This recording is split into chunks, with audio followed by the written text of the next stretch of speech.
Firstly, when I looked in the mirror this morning, this was a good look, I promise. Not really sure what's happened now. We're just gonna go with it. I'm actually recording this on the 22nd today, and I'm really sorry that I'm only just recording it now. Yesterday it was just a big old mess.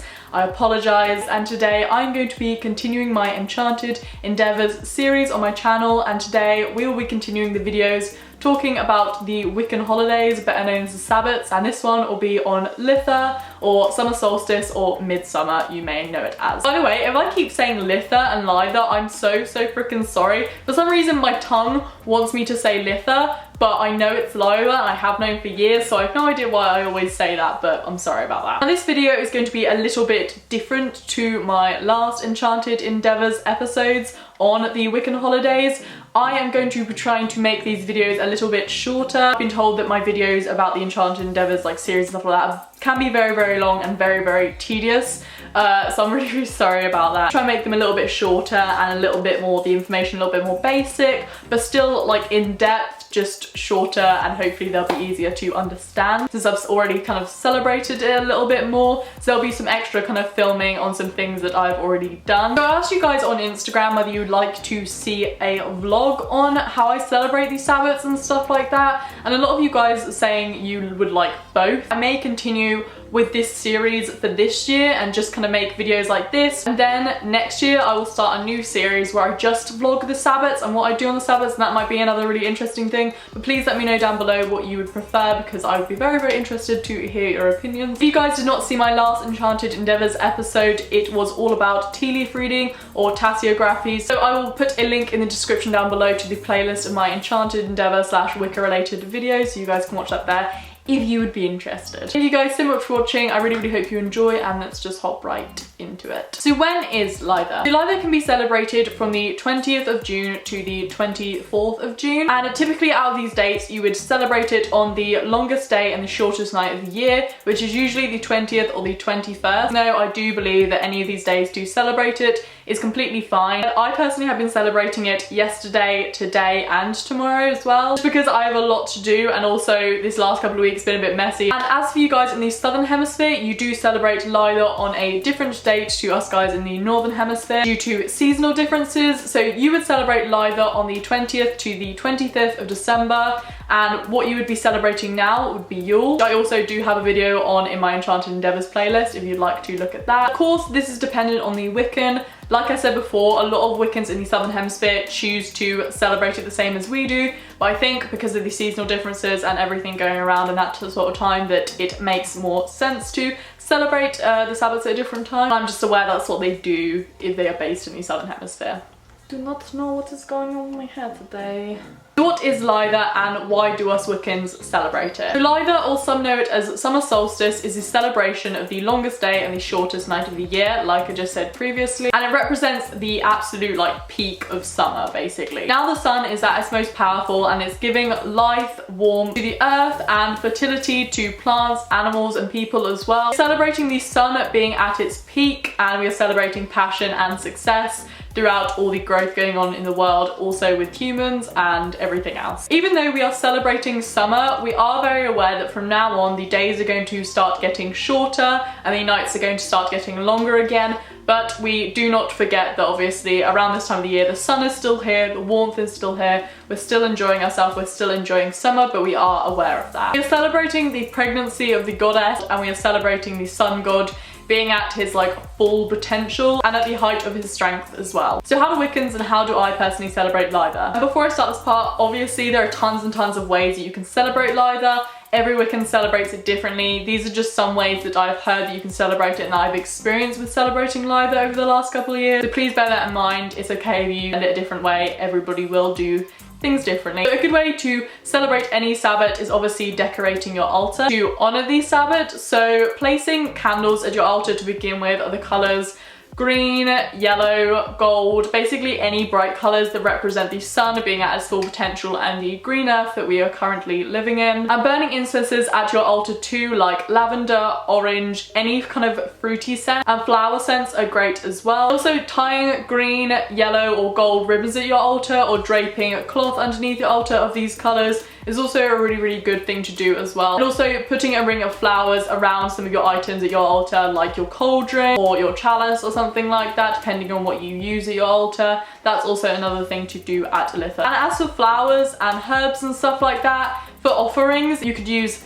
sunflowers. Sunflowers are a really great representation of this time of the year, or any summery flowers that are at their peak. And also herbs that you can later use for midsummer rituals and stuff like that, or that you could use at your cauldron or burn at your altar. Herbs like mint, basil, parsley, rosemary, sage, etc. are all really good for this time of the year. And also I have specific crystals that are relevant to Lither that I like to kind of place at my altar or carry around with me or meditate with at this specific time of the year. Stones like sunstone, amber, citrine, yellow topaz and calcite are some of the best stones that I have personally found for this time of the year, especially like sunstone and calcite. I really like these, especially during meditation and having them kind of around with me for spell work and stuff like that. Meditation outside with these crystals at this time of the year is possibly one of the best things ever. Like, I've been doing that loads and I really enjoy it. It's the juice.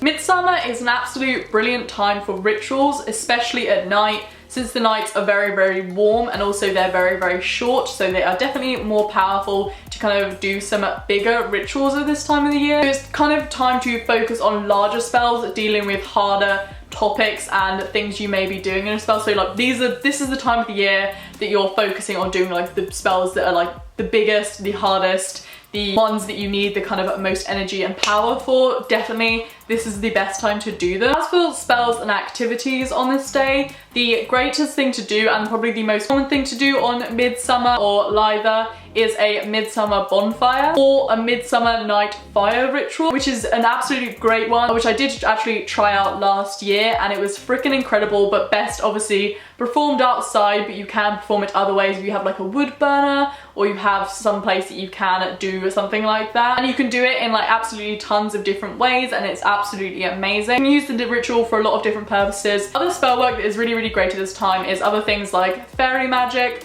fire magic, candle magic, love and sex spells and protection spells and hope spells, since the days are getting shorter again. So all of these spells are really good for this time. So like I said previously, bonfires that you can either do with sacred woods or you can have a bonfire where you can scatter herbs related to Lither, and then after it's completely burnt out you would let it go out yourself. You could then collect ashes from the fire and you could do different types of work with them. Some people like to scatter them over their herb gardens for growth and stuff like that over the rest of the summer. And some make wicker men that you can burn on the midsummer fire. And also recreating your wand is great for this time of the year, much like it is at Yule and Imbolc. They are really the only times that I recreate my wand, and that is definitely something that I'm doing just because I've been wanting to for kind of a while now and I feel like this is the right time to do it. Sorry, I just moved my camera to the side a little bit because I didn't like it. Some make charms or necklaces out of seashells that you can go and collect, since obviously this is a good time of the year to kind of go outside, go to the beach and stuff like that, or sacred woods or things like that that you can use for protection.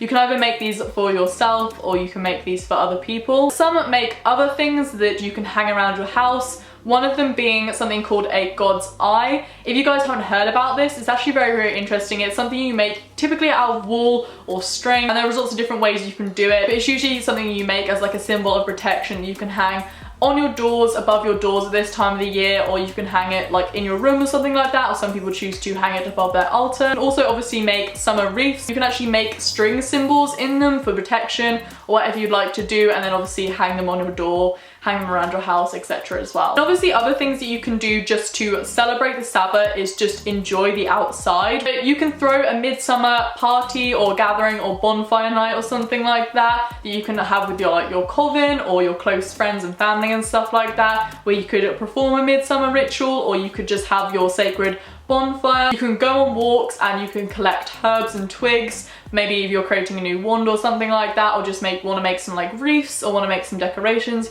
you can go out, collect some bits for that. Or you could go out and you could collect some summer flowers for your altar. And you can obviously go on things like bike rides, go to the beach, go for picnics. You can go out and you can meditate some really nice quiet places out in nature. Since the world is like at its peak of growth and fullness of warmth, this is definitely the time to do all of stuff like this. Just kind of summer activities that you can do to celebrate the Sabbath. It's just a very nice time to do all stuff like that. Now, speaking of food / picnics, slide in there. There's lots and lots of foods that you can eat, make, prepare, serve to people that definitely celebrate Lither. Since everything is hot at this time and the Sabbat is about love and warmth and things like that, spicy foods and like spicy curries or spiced breads and muffins and things like that are really, really good to make and prepare around this time of year. Also, obviously you want to incorporate the freshness and the greenness of summer, so lots and lots of fresh fruit and vegetables are also really, really good. Things like watermelon, blueberries, strawberries, really, really great. Whole grain breads and obviously buttermilk breads, which I always mention because I usually make them like every single year. You can make elderflower, cake or wine or drinks. Elderflowers are really, really good for this time of the year, which is great because you can make lots of different alcoholic and non-alcoholic drinks depending on how old you are for this Sabbath. And honey cake is also a massive thing that is like widely made at this Sabbath. But obviously if you're vegan, there's great recipes for like honey cake that you can make into golden syrup cake. I'm actually planning to make one today. I know golden syrup is a very, very British thing, so you can make maple syrup cake as well, or blueberry cake, and you can place Midsummer hope protection charms on them if you'd like, and obviously you can serve them to the people you love, or you can just eat it yourself. I'm not gonna judge you. Fruity, fresh drinks, like I said about the elderflower, ginger beer, that's spicy, that's really, really good. And also lots of fresh herbs. Like recently, me and my mum have been making lemon balm tea, and it is so freaking delicious. And obviously there is a lot of fresh herbs that I may mentioned that are all relevant to Lither that you can put into your cooking, which are great. And this Sabbat is specifically amazing for veganism. Lots and lots of the things are very, very nice and vegan and lovely. Obviously it's great if you're not as well, so yeah. So now that I've covered a couple of ways that you can celebrate this Sabbat, what am I personally doing for this Sabbat? So like I said, I've already kind of been celebrating it yesterday, and I'm now celebrating it a little bit more today and tomorrow. Still feel like summer solstice is only just here. So once again, I will be spending this Sabbat alone. Like I said before, I'm so lonely. But like my friend Marina is obviously away. I did used to spend them with her when she was here. She's coming back next month. Praise the Lord. I literally talk about her in every single video, so I apologize for that. I already decorated my altar and I collected some flowers and I have some offerings of some herbs and things like that. And I also decorated it with some like fake butterflies and stuff like that because I feel like that's just like full on summery goodness. And I've also added a couple of things to my altar, and like I said, I'm actually recreating my wand tomorrow. Yesterday I felt really, really crap, but I decided to go for a bike ride and went to the river and went for a swim, and it was really, really, really nice, and I really enjoyed it actually. It made me feel a lot better, and it's freaking boiling in the UK at the minute, so going for swims and stuff like that is a great thing to do. And I also went to the beach and had a picnic with my boyfriend a couple of days ago, which is a really, really nice thing to do. I feel like it was kind of like a start of the celebrations as well. I'm also going to make a summer protection wreath today, which I've actually collected some sticks, so I'm going to make that in a bit. And I'm also going to be doing some baking today, and I'm going to try and make the golden syrup cake and place a charm on it. And I've been having lots of like fresh fruit meals at the minute. I had some really, really nice fresh oat and banana and soy milk pancakes this morning. Had that with some strawberries and stuff, so that was lovely. And I also had some smoothies and things like that yesterday, which are really, really great. And I'm actually thinking of making like a fruity sweet buttermilk bread this year as well, which I may make tomorrow. And I have a lot of spells and ritual works I would like to take care of. I did my kind of first one yesterday, but I want to have a midsummer fire ritual as well, which I will probably have tonight. Mainly, I'm just trying to make it as energetic as I possibly can. Really, really trying to embrace the summer. I feel so motivated this time of the year to do a lot of powerful spells that I've been wanting to try for a long time in Wicca, also in just like regular general life stuff too. So I definitely think this is the time to get things like that done. That is how I will be spending these kind of 3 days and how I spent yesterday. And if you're doing things like candle magic, which I will be doing too, fire magic and any like bonfire, anything to do with fire, please stay safe. Obviously it's a hazard, so if you're younger. Thank you guys so much for watching. I really, really hope you enjoyed this video. I hope it wasn't like as long-winded as my last ones, and I hope it was better, easier to understand, but I'm not sure if it was. Thank you for watching, and I will see you later on this week with a paranormal story time. So I hope you're all having a really, really wonderful solstice too. I love you all so much. Bye guys. Happy solstice.